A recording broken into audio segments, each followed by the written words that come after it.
Hello guys, I'm making this video to let you have a unique ID generator, and I use it instead of GUID because GUID to string becomes too large to save in the file, and it can make the file size very large if you're saving so many items.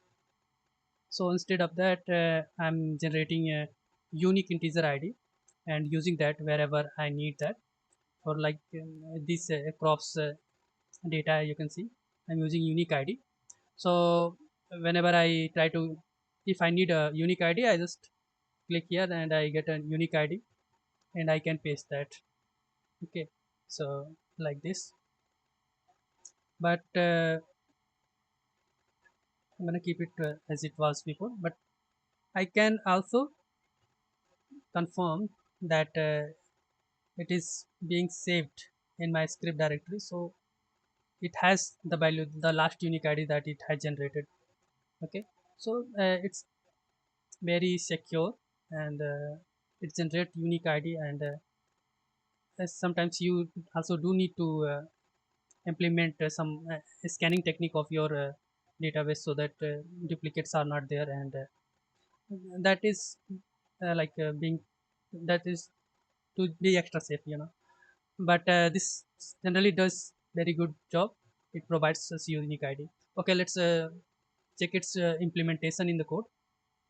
Okay, so I'm using the general namespaces, and for in inspector button, as you can see these buttons, I need either you need Serenix Odin inspector, or you can also use naughty attributes that button for those methods that provide you uh, below.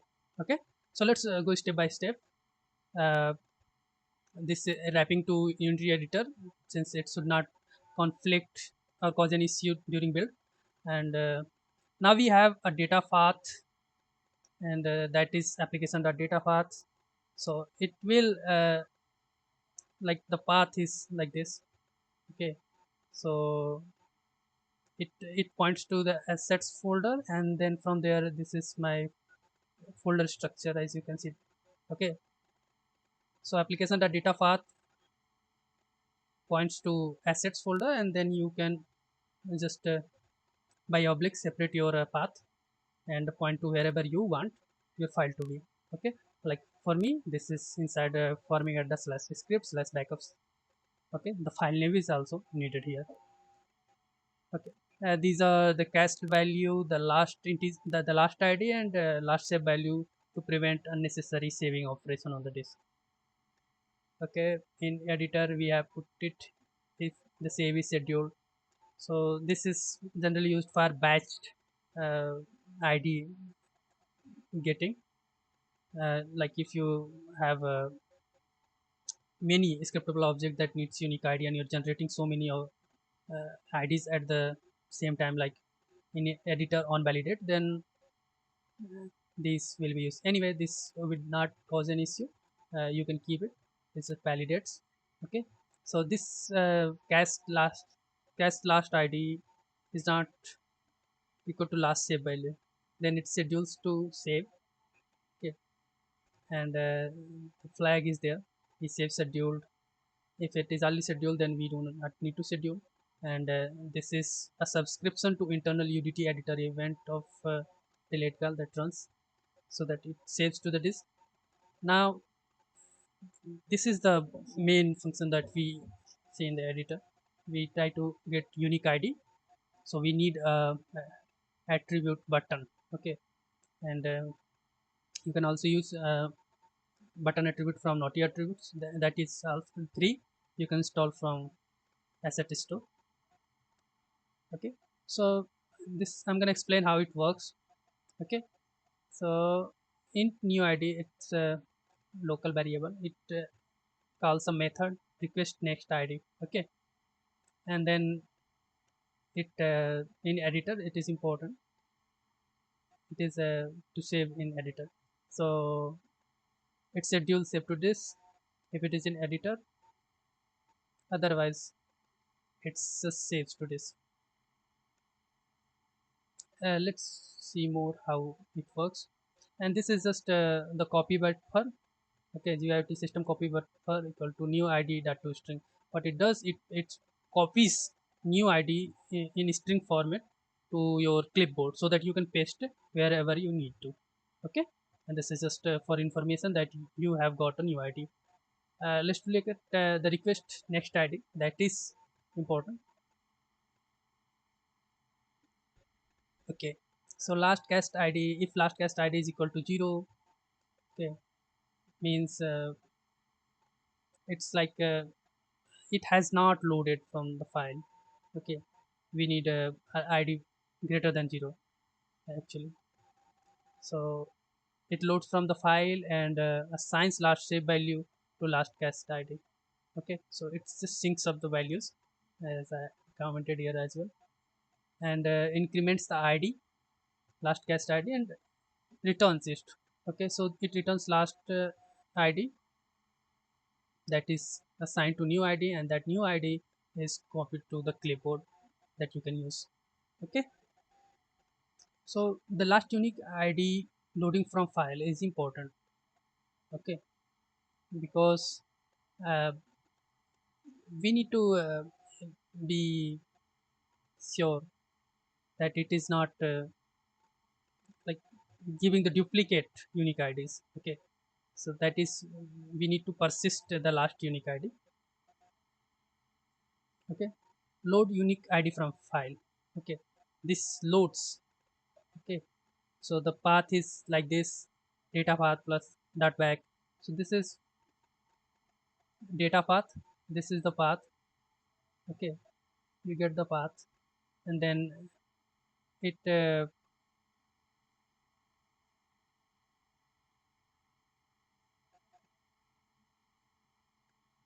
okay, so in the path, it adds the extension at the very end of file name that is considered to be backup. Okay, yeah, this is one. Okay, this is dot text dot back. Okay, so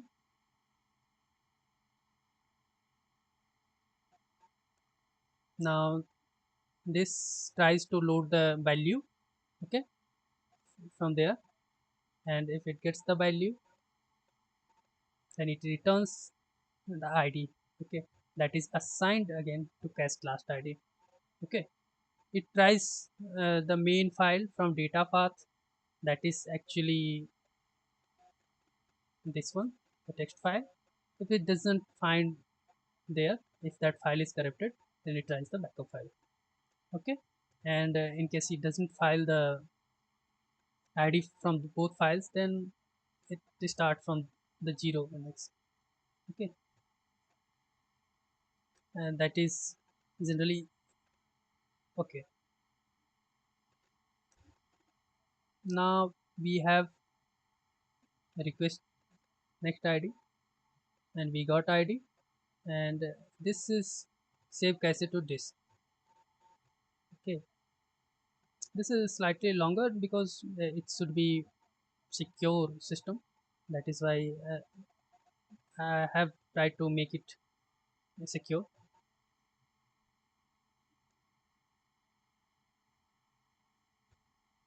Okay, this is just the file operation, the how it happens on the path to get the id. Okay, so this was the function that provided the data path and tried if it could get the idea out. Okay, so this is this is what it does. It just check file data path exists, and this check the backup path exists, and then tries to get the id. So the it tries just to find the last unique id from the file, and this is the file operation. And next, save unique id to file. This is also the file operation. We have a temporary path, backup path.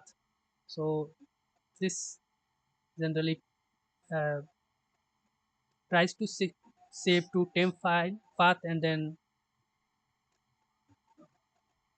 copies to data path.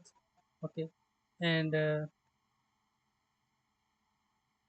okay, so this is source file name, test file name. So it just creates the backup file as well. Okay, and then it deletes the temporary file. This is for preventing file correction. Okay,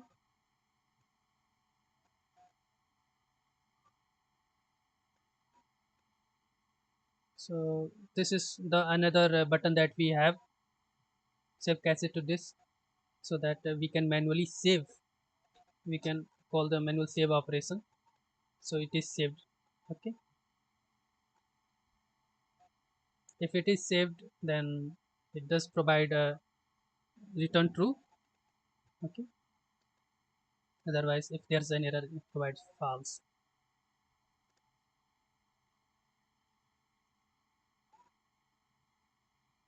So we have that.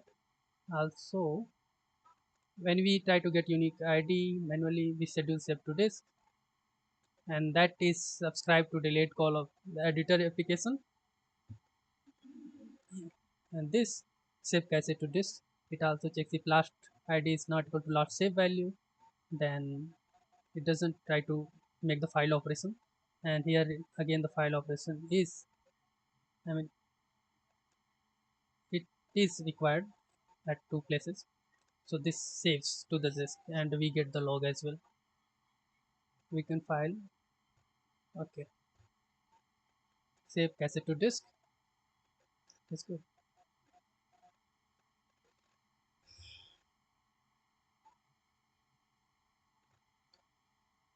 So we request next id,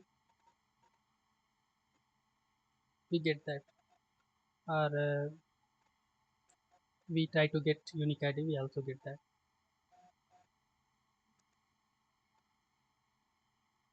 But the important distinction here is, in when you try to get unique id, the data is saved, okay, automatically after copying to the clipboard. But when you call this method request next id, it doesn't save to the disk immediately. So this can be used for getting unique IDs to many scriptable objects uh, at the same time, and then we can save the cached value.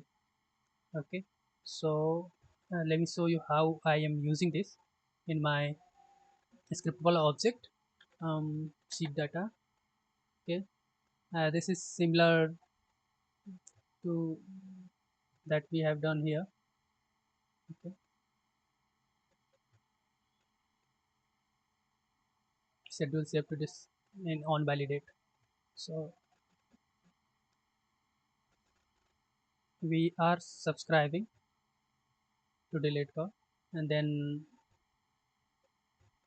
we assign unique id. So we get unique id from UniqueIntIDGenerator request next id, and we get that value. Okay, so after doing this, we need to manually save the cache to the disk.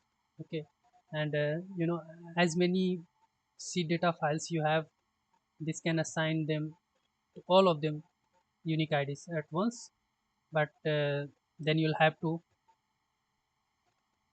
do this, I mean, remember to save cache to disk from the generator. Okay, so that is for automating the unique id assignment. Okay, that is public unique id. Otherwise you can also manually use get unique id and copy, that will be copied to clipboard. Okay, and then you can paste it.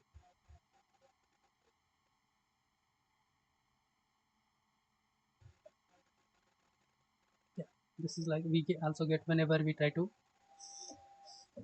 get the unique id, we can also save the cassette to safely to this. So this was unique id generator. I really hope it helps you in your projects. If you have a further question or a suggestion, you may ask me on Discord or in comments, and I will highly appreciate if you can like and subscribe the video. Thank you so much for watching. Have a great day.